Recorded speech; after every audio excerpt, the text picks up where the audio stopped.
After the Civil War ended, slavery was supposed to be over. But for thousands of newly freed black men, women, and children, the promise of freedom turned into a death sentence. In Natchez, Mississippi, there's a place called the Devil's Punch Bowl, a deep natural pit surrounded by high bluffs and steep walls. But what happened there after 1865 is one of the darkest, most hidden chapters of American history.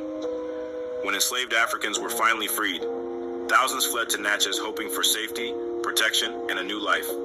Instead, the Union Army, yes, the same army that supposedly fought for their freedom, forced over 20,000 of them into concentration camps inside the Punch Bowl. They were not allowed to leave. If they tried, they were shot dead on sight. They were starved, overworked, and left to rot in inhumane conditions. Thousands, especially women and children, died in that pit. There were no proper burials, just mass graves. Today, that land is considered a preserve. It's rich with wild peach trees that only grow within the Punch Bowl.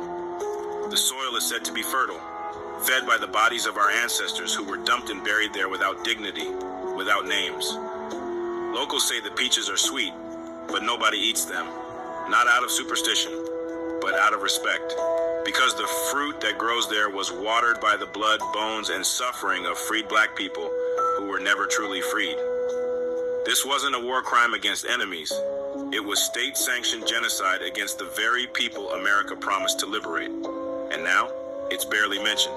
Not in textbooks, not in school, not in monuments. But we remember.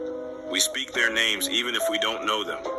We honor the souls buried in the Devil's Punch Bowl by telling the truth they tried to bury with them.